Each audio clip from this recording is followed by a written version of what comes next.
The first time I got sober, I felt like a sick person trying to get well, but the second time I felt like a bad person trying to get good. I mean, I really felt as though recovery is just not gonna work for me.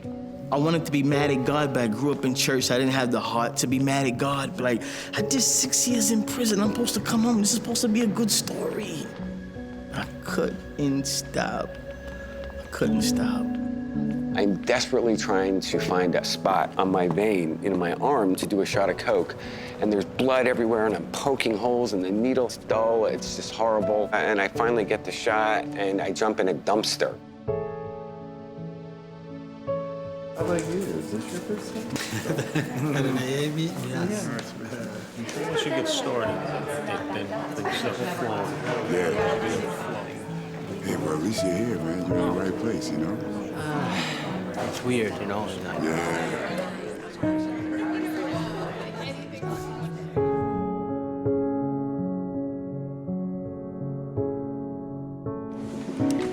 Hello, my name is Eric, and I'm definitely an alcoholic. My name is Richard, and I'm an addict. Richard. How's everybody doing? Hi, I'm Ellie, and I'm an alcoholic.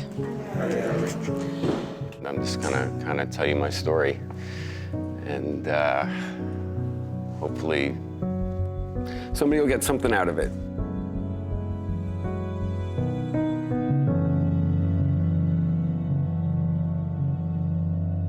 Looking back, I had a childhood that was pretty similar to a lot of people, although I'm adopted, and I think that always gave me a sense of feeling other than, and it definitely gave me a feeling of, I call it shape-shifting, like needing to please, needing to figure out what version of me you want me to be, and then being that version for you. And I hear that with other alcoholics a lot. I carried inside of me this feeling that if you really knew what I was like inside, that you wouldn't like me. I had my first drink actually at age 12 with my best friend. We were babysitting for my little sister, and we broke into my dad's liquor cabinet because we wanted to find out what was so awesome about the locked cabinet, what was behind it. Instead of just taking a few little sips of beer or wine, we did 10 shots. Got completely drunk and threw up all over the place. The first time that alcohol hit my system, I remember having this feeling of like, okay, this must be what normal people feel like. Like all the anxiety, all the existential fear that I carried, it just evaporated. So I was born and raised in New York. I grew up not in a poor family, and you know, certainly there was no economic hardship in my life, but my father was an alcoholic. My grandfather on both sides were alcoholics, and one of my grandmothers was an alcoholic. So there's a genetic influence there, in my opinion. I mean, I was a candy addict. I stole $100 from my father when I was 7, and I went and bought a crap load of candy. So long before I ever touched a drink or a drug, I was a problem child. You know, I had attention deficit disorder. I was hyperactive. I would beat other kids up. I would just do things that would constantly get me in trouble. They tried all kinds of things. They sent me to psychiatrists, psychologists, therapists. You know, I was in boarding schools. I was in special schools for troubled children. None of it worked. I don't know, there was just no discipline, no structure. And for somebody like me to have drugs introduced to that and my personality, it was just like immediate, it just like latched on. I was raised by my grandmother. I started living with grandma at the age of 5 because my mom's had 9 kids. So by the time I was 5, the house was already crowded, not enough food, not enough nothing, you know, not enough room, you know, to even sleep. So we started living with grandma. I don't even know how old she was, but as I became a teenager, she was getting older and older. She couldn't really keep up with me, you know. First thing I started doing was playing hooky, and I never went to school. My mom, she didn't care about my school, and daddy was too busy. He was a player in the street. So And I seen him like, what, once every 90 days for 10 minutes, you know? By the age of 13, I was already trying to be like the boys in the neighborhood. We drank with everything we did. If somebody passed away, we drank for that. Somebody's birthday, we definitely got drunk for somebody's birthday. Even after church, as a kid, I would go in the store and steal a Calvin Cooler and drink it. And, you know, right away, I get that feeling that comes over me.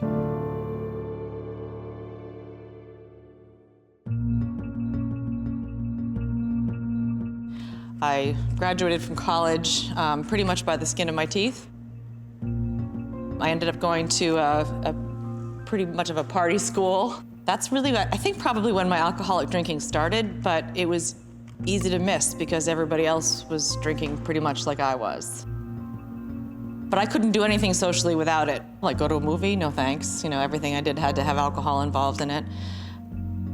And I was always the ringleader, you know, the one that was trying to like marshal everybody to go out for drinks. And I was the last one there at the club when they were flicking the lights, telling everyone to go home. That was me looking for the after party.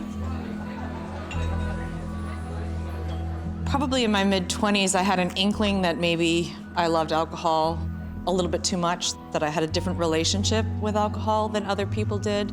But I refused to believe that I was an alcoholic because everything on the outside looked like everybody else. I had a good job, I had a great boyfriend.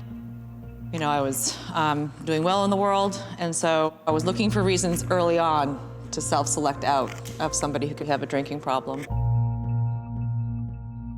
Pretty much anything that I touched, it was like instant addiction. You know, the first time I drank till I blacked out. The first time I smoked pot till I was in a fugue state. And the first time I smoked crack was with some guy I met in Central Park, and I didn't even know I was smoking it. We were passing around a pot pipe. Somebody put some crack in it. I smoked it and was like, this is amazing. The next thing you know, I'm spending $500 on crack. The first night I ever did it. So everything went to the extreme. And, you know, once the crack became a part of my life, I stopped going home. It just, you know, got worse and worse to the point where finally my parents put me in a rehab when I was 18. So, you know, I went to rehab, did nothing. I was back on the streets, running around the East Village.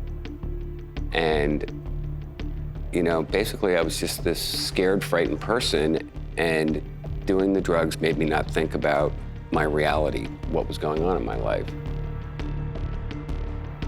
I was 18. I didn't really grasp any of these concepts. Started shoplifting very early, pretty good at it. And in my neighborhood, you get a lot of props if you know how to shoplift well, you know. So from shoplifting, next thing you know, I'm in the street, always trying to see where I fit in. You know, I know this dude is crazy, but I know he's crazier than him, and I'm in the middle of them. You know, this dude is tough, he's tougher, I'm tougher than him. Just always trying to see where I fit in. Even with intelligence, where am I ranked? Next thing you know, I started selling marijuana for someone that I knew. And shortly after that, I moved right into crack. I seen these guys started looking good. They had a lot of money in their pocket. Everybody's paying attention to them. I just wanted a little bit of that, just a little bit. One thing led to another. I got arrested and I was sent to prison for 6 years.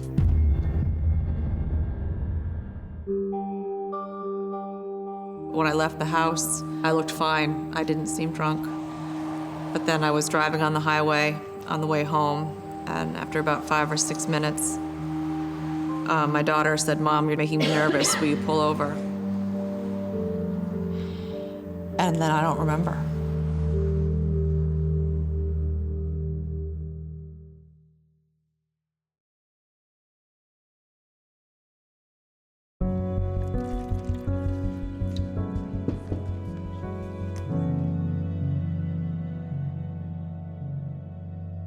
I got married, and everybody started to settle down. They had kids. Nobody wanted to go out every night of the week anymore. And so that's when I started to sneak drinking. I'd drink a whole bottle of white wine just preparing dinner, and so I'd fill the bottle with water so it looked like there was wine still in it. I would do things to try to normalize my drinking. And even with this behavior, I mean, I knew it wasn't normal behavior, but I justified it to myself by saying, I just don't want to be judged because I like to drink a little bit more than other people do. You know, it didn't even occur to me to think that that might be alcoholic drinking. And so that continued for a couple of years at least. And then when I was pregnant with my daughter, I had no trouble stopping. So that was a big, you know, if I can stop drinking for 10 whole months, I can't possibly be an alcoholic because alcoholics can't stop drinking. I got pregnant a second time with my son, and the same thing happened. I could stop drinking when I was pregnant. I actually remember my husband at the time, when I came back from the hospital after having my son, we had a little bassinet, and he had bought me a magnum of red wine and tied a little bow around it and left it in the bassinet for me. That's the degree to which the people around me didn't know that I had a problem. But I thought a good mother decided to stay home when she had a baby. That's what my mother had done. And so I decided not to go back to work. And that was like throwing gasoline on a fire. That's when the 5 o'clock glass of wine became a 3 o'clock glass of wine, and pretty soon I couldn't even go to a play date at noon or walk to the playground without taking a shot or drinking wine or beer. And it's sort of astonishing to me how easily I got away with it, because if you look a certain way, or if you're a relatively intelligent, well-spoken, upright person, people just don't think that you could possibly have a drinking problem. And I kept that up for probably 7 or 8 months. And one night I woke up in the middle of the night and I was shaking and sweating, and twitching. I told myself that I was going to go downstairs and have a glass of milk. And walking downstairs, I went by a cabinet that we had where we kept sort of like old alcohol that somebody had given us for Christmas or something years before, like a dusty bottle of cognac or something. And instead of getting milk, I took the cognac out of the cabinet, and I just drank a couple of shots of that right out of the bottle. And I had basically what's an out-of-body experience. I mean, I kind of floated outside of myself, and I could picture myself, you know, standing in my pajamas at 2 o'clock in the morning drinking. And I thought, well, that's it then. I'm an alcoholic. So eventually, I met somebody who was doing heroin. I had been sniffing it at that point, and he had a needle, and I had some dope, and boom, sticks a needle in my arm. Boom, I feel this rush, and I'm like, this is great. I love this. Fast forward a couple of years, I am now homeless. And I meet people who teach me how to make money to support my drug habit. And, you know, that basically was shoplifting. And back then around 2nd Avenue was an open air market where people would come to sell and buy stolen merchandise. You could sell anything. You could sell a gold tooth out of your mouth. You know, you could sell the shoes off your feet, which I actually saw people do. I sold the jacket off my back. So I was in this cycle of what I called boost, which means shoplift, boost, cop, which means getting the drugs, and get high. So it was boost, cop, get high, boost, cop, get high. And I had discovered that selling meat was a good way of making money. It was a very popular item, and it was known as cattle rustling. So I met this guy.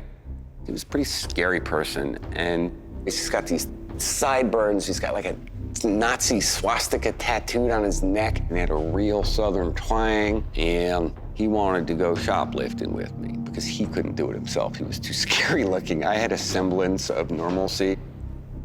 And I go in, I go to the meat section, and I'm like shoving meat in the basket, like not paying attention. Just strip steak, filet mignon, porterhouse, you name it, I've got it.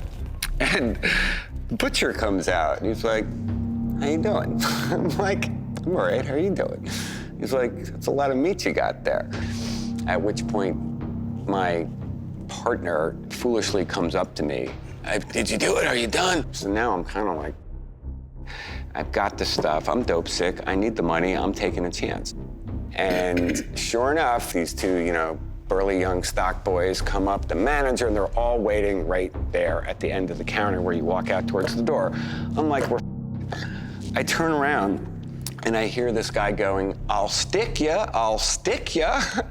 And I look back and this idiot partner is standing right next to me and he's got a used syringe in his hand. And I'm like, what the, I'm crazy, but I'm not that crazy. Of course, they parted like the Red Sea. I just sprinted through with my bag of meat and went on my merry way. So I kept doing that, and eventually you get caught. So now it's boost cop, get high, go to jail. Boost cop, get high, go to jail. I got out of prison, I got back with my childhood sweetheart, and we had a son. Life was good. I had a baby boy. Nobody wasn't more proud than me. So I was working in a law firm. I just want to show grandma that you don't gotta worry about me no more, baby. I'm working now, I used to go out with the fellas. They were drinking, but not me. I would go out with them. I'm the only one that's having a Shirley Temple. But they laugh at me, and it was cool because I'm saving my money. That's the way I look at it. Y'all get ahead, I'm saving my money. I was trying to do what the gangsters were telling me in jail. Gangsters don't get high. Gangsters, we don't get high. And these are people that were like real gangsters. I'm like a wannabe gangster, but I'm trying to absorb all the knowledge that they was giving me. So when I came home with that attitude, I'm a gangster, I don't get high. Eventually, I did start drinking. After a while of being in the bars, eventually beers, they started looking good to me. So I told the bartender to give me one. Everything was good. I was a social drink. I would definitely not say that I was an alcoholic at that moment. One day, I got a phone call from my son's grandmother. And I knew her since I was 13, 14 years old. And she said, you gotta come to the house. We gotta speak to you about something. But me and my son's mother, we did break up. So I figured you can't tell me over the phone, and it gotta be serious. So I remember taking my time going over. I remember ironing. I damn near remember my whole outfit. And nice sunny day, beautiful. So I get over there, and I remember my son was crying for somebody else's lollipop that another child had. But when he seen me, he stopped crying altogether. And I remember the ladies that were on the stoop, they thought that was so cool. Like, look at that, as soon as he seen his dad, he shut right up. He didn't care about that lollipop. I remember that. So she pulled me to the side and she said, the baby took several tests and, we got some bad news. So I was like, okay, yeah, tell me what it is. So she said, the baby's HIV positive. So, I'm gonna say after that, I became an alcoholic. Before then, I was definitely a social drinker. I didn't have to have it. But after that, I did.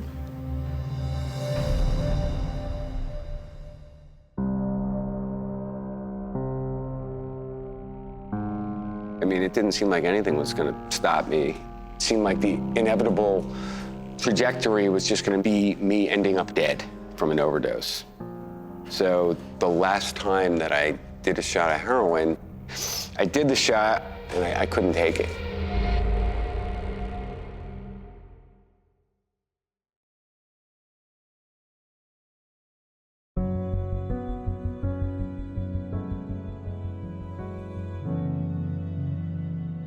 I was in this cycle of what I called boost cop, get high, go to jail. Boost cop, get high, go to jail. And finally I got a felony and I'm offered a drug program or I'm offered jail time. I had been in enough drug programs at that point that I decided I would be better off in jail. So I did 9 months in Rikers Island, and that was quite an experience. I went to jail so many times, I was inured to it. I knew how to survive it, just like I had figured out the street, I figured out jail. I knew the correction officers, I knew the hustle, I knew how to not get robbed, beat down. I wasn't gonna get in a fight with somebody, I wasn't in a gang, but nobody wanted to with me because I looked like I had some nasty disease or something. And, something's coming out your ass the same time you're vomiting when you're in full withdrawal. And it's not a pleasant experience. But yet again, did that stop me? No. So I get back out, and I end up somehow in a flop house. These places are named the Providence, the White House, the Sunshine, and obviously there is nothing like Providence or Sunshine in any of these places. It cost like $8 a night, and the first 2 floors were basically alcoholics. I was more of a drug addict, so I ended up on a floor with a bunch of crackheads and heroin addicts. And they're selling drugs there, and there's periodically police kicking in people's doors, and it smells like cat piss, even though I never saw a cat. One time somebody died, and nobody knew it because nobody really pays attention to anybody else. And then we smelled it because it was August or something. And it started banging on the guy's door. Nobody answers. They kick the door in. The guy's dead on his bed with a needle in his arm. Everybody kind of goes around, looks, and then goes back to what they're doing. They, the EMS comes, put him in a body bag, we took him away, and it was business as usual. You would think, wow, this is really bad.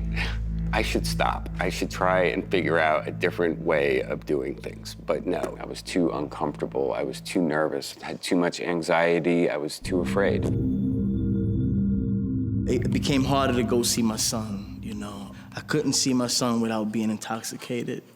I would grab 2 Lucy's from the store, that means 2 cigarettes, and I'd get a 40-ounce, and I would drink that maybe 4 minutes. I was down in my system because I just had to have that feeling of, I can handle this. I'm gonna be all right. We're gonna make it. I couldn't go over there sober, just no way. I just was stuffing everything down. The same day that I found out about my son having HIV, my new girlfriend just got a new apartment. She basically got it because of me, because her parents were putting pressure on her. I had to tell her right away, listen, I got something to tell you. It was crazy. It's just a lot of crying and hugging and, it was insane, man. Me and her, our relationship changed right after that, We started arguing more. We spitting in each other's face, One time she came at me with a knife and I kind of went towards her because my life is what?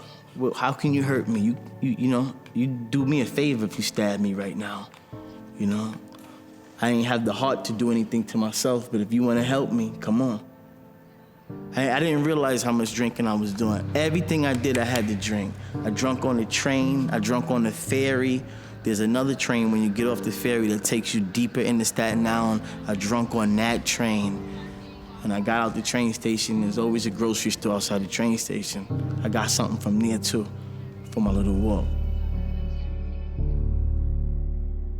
So I started putting vodka in water bottles. I had it with me anywhere I had to go. And I started to go downhill really fast. And by now, my husband had an idea that my drinking had gotten pretty bad. And he came home one day from work, and I was passed out on the floor with bottles around me. And he said, it's time for you to get help. This is it. We're done.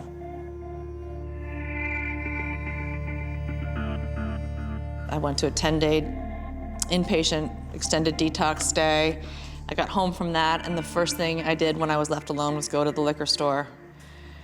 My husband came home that afternoon and found me drunk again, and I hadn't even unpacked my duffel bag from my inpatient stay. Put me right back in the car, drove me right back to the treatment center, and basically just opened the door, threw my duffel bag on the parking lot and said, get out. You might be taking yourself down, but you're not taking this family with you. He didn't walk me into the treatment center. He just peeled out of the parking lot and drove home. And my thought as he drove away was good riddance. I eventually went to go get tested, and he said there's a 20% chance you don't got it. Look, I gotta go through this. I just get me, man. This ain't how it's supposed to be.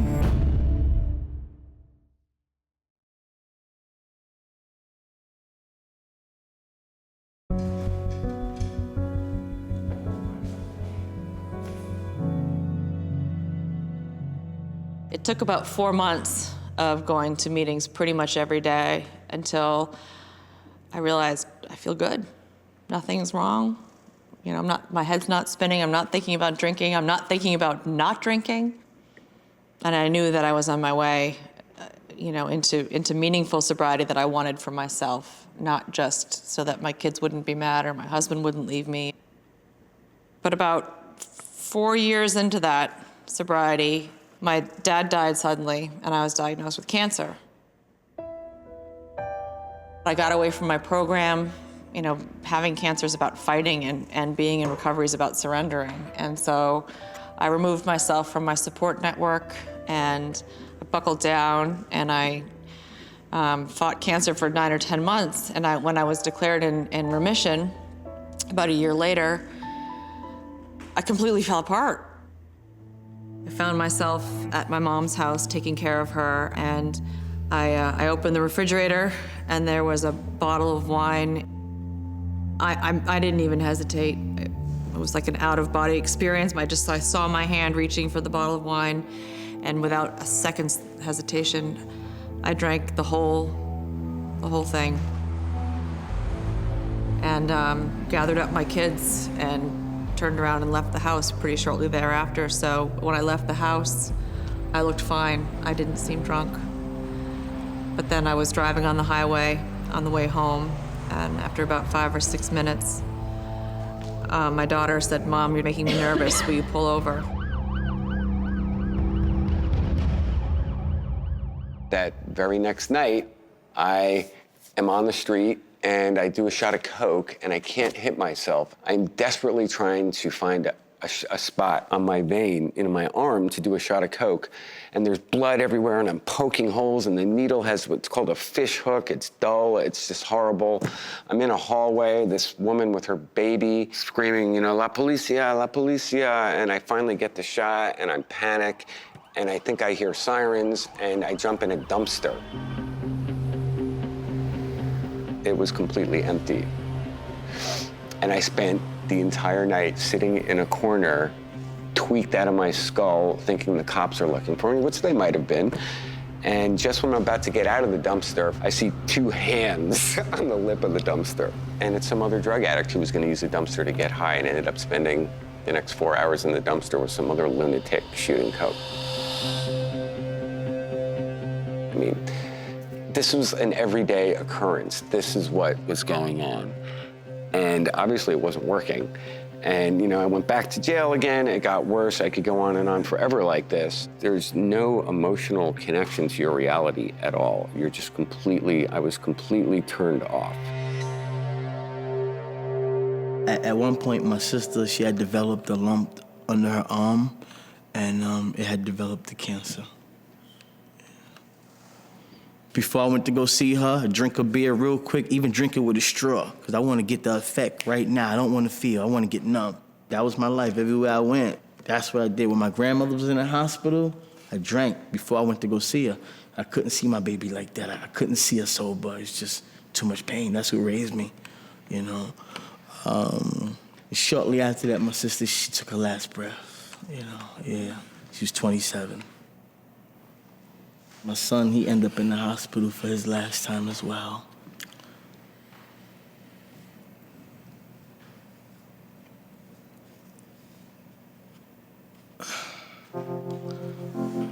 I think I was there while everybody took their last breath. I was right there, When my son passed away, I had a friend that was with me. He asked me, what do I want from the store? A 40 ounce and a pack of cigarettes, man. Before I went to my son's funeral, same thing. Stopped at the grocery store, got some cigarettes, got me a 40 ounce right on the corner.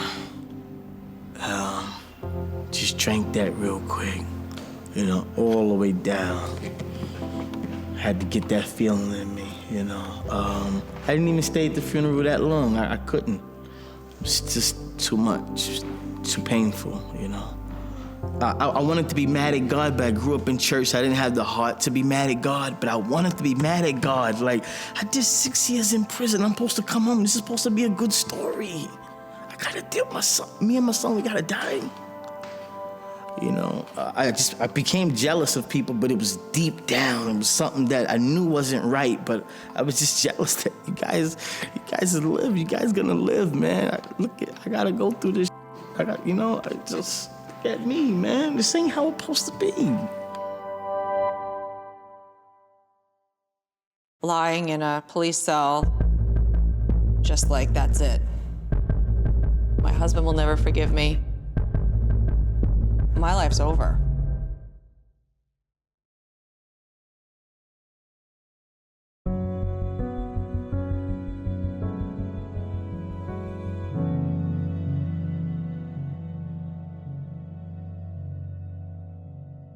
When I left the house, I looked fine. I didn't seem drunk.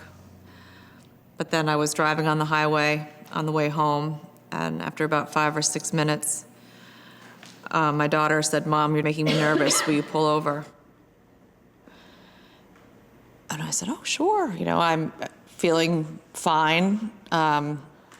She got out of the car and walked around, and she was studying DARE in school, so she knew about alcohol testing and drug testing, and so she asked me to recite the alphabet for her. And I got to about S, and I started to sob. And she said, "Mom, have you been drinking?" And I said, "Yeah."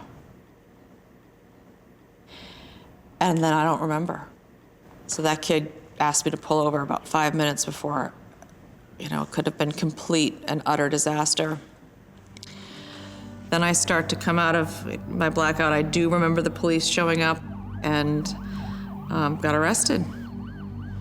That's about as low as I hope I ever go. Lying in a police cell, there's like a metal table with this little scratchy wool blanket on it, and I'm lying on it just like that's it. My life's over. I can't move forward. I can't look back. My kids will never forgive me. My husband will never forgive me.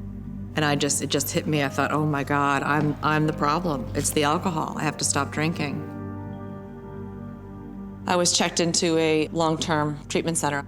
They basically told me to forget everything I thought I knew about recovery, that I thought I knew about alcoholism.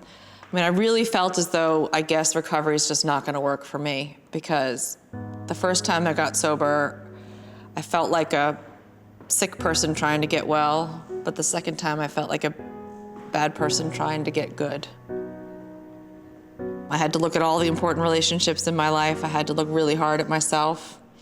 But I felt for the first time as though I didn't need to be defined by my mistakes, that I could be defined by what it is that I was willing to do about them.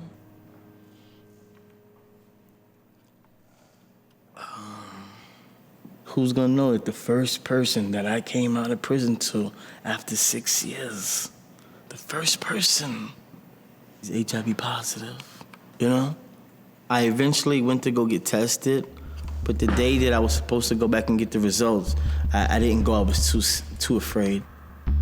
About 2 weeks or later, or maybe a month later, they scheduled an appointment, told me to come in, and he said, "There's a 20% chance you don't got it." And I said, "That sounds like a good number to me. 20%, I take it, that's a good number." He opened up the folder, and he said, "You're HIV negative." So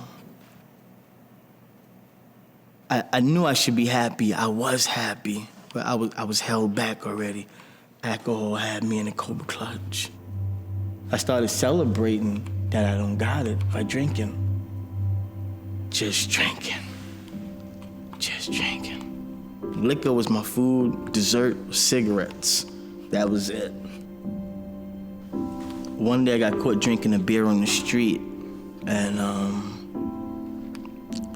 by the cops. So whenever you're on parole and you get in the police contact, you gotta tell your parole officer before they find out on their own that you had police contact.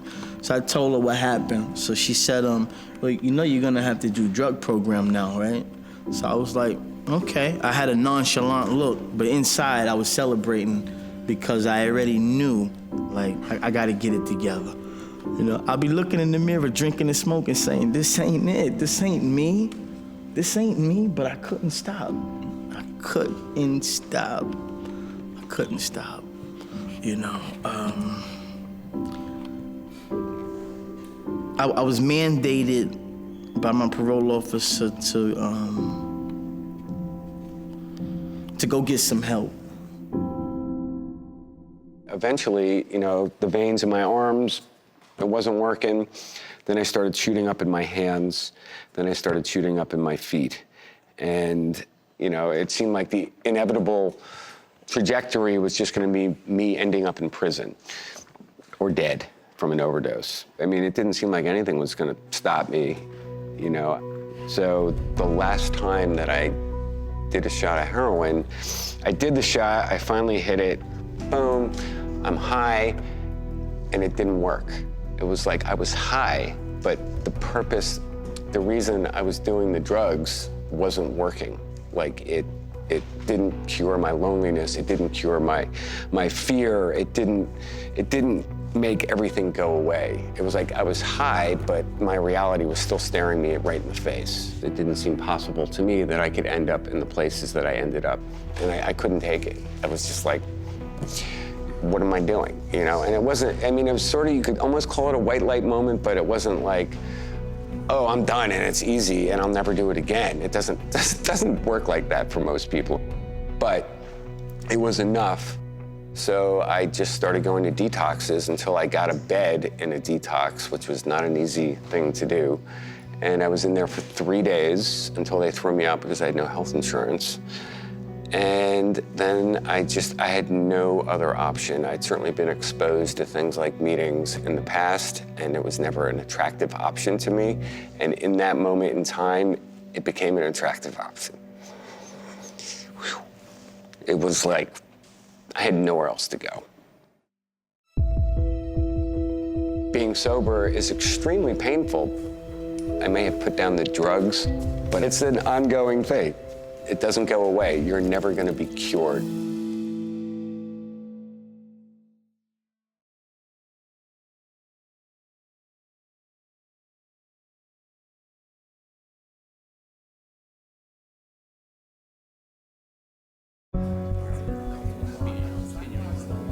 That's why it's good to come to the meeting. With the benefit of hindsight, looking back now, I was just sharing in a meeting last week that if you had showed me a picture of what my life looks like today, when I was lying on that itchy wool blanket in the jail cell, I mean, that's 15 months ago. It's not that long ago. I would have told you were crazy. I probably wouldn't have went by myself. I just, too much pride, you know, to go and ask for some help. I was already waving that white flag anyway, because I was beat up. I was beat up from the feet up. The first person that I came in contact with, God definitely gave me a gift with that person, because the first thing he did is compliment me on my shoes. I felt comfortable right away. He introduced me to recovery. And I just sat there and I just kept going and kept going, and I didn't want to go there and I was petrified. But you know what? I learned to raise my hand. I learned to sit in front of a room full of people and speak. Today I've spoken in front of a couple hundred people. So it's like camaraderie. You know, now my kids and I talk about vulnerability and mistakes and honesty and truth and trust. You know, I'll be building back trust with them for a really, really long time. But in many ways, I think we're closer now than we were before, because the masks that I wore to look perfect or look in control, they're just totally stripped away. I have to be completely real. And I started to breathe a little bit. Just let it go. And just know that if I could have did it any better, I would have did it better. You know, I would have did it different, you know. I may have put down the drugs, but I haven't put down my brain. And, you know, addiction to me is not about the drugs at all. It's about my thinking process. And it's an ongoing thing, you know? It doesn't go away. You're never gonna be cured. I'm never gonna be cured, in my opinion. All I can do is try to arrest it on a day-by-day basis. When I'm full of shame and fear, that's the way my disease talks to me. That's the way my alcoholism talks to me. It wants me to feel small. It wants me to be alone. It wants me to be scared. And that's why being sober is almost impossible to do by yourself. I need other people who get it, who know how I feel. Being able to have a place where I could go, where people could sort of speak the language I spoke. I mean, it's not in every walk of life where you could talk to somebody about having been in jail, having been a homeless person, about stealing meat. I mean, that's not everyday conversation. But in some ways, sharing a common traumatic experience with somebody is a very bonding, very strengthening thing that you can do for yourself. That's what I've gotten from coming here. Recovery allowed me to really feel again the love. I wanted to cry while I was in the shower by myself. I couldn't let out one tear. I was so numb, you know. I couldn't even cry by myself, you know. But in recovery, you know, I started to cry a little bit, and it felt good because I was backed up. I was maturing. That's what it was, basically. That's all I ever wanted to be when I was in that bar, you know. I wanted to be mature. I just wanted to be a man. That's all I wanted to be, just a man. Being sober is extremely painful, but painful moments are almost as good as the best moments. Getting fired from a job or losing an apartment, these are great moments because they didn't even happen when I was using, you know? So to just have the basic life experience that everybody else has and trying to help another person, and that's the most useful thing I've ever learned, is that by helping somebody else, I'm helping myself. You know, I can look myself in the mirror despite everything that's happened and despite all the pain that I've caused my family and myself, and understand that on a day-to-day basis, I have an opportunity each and every single day to get up in the morning and make a decision to stay sober.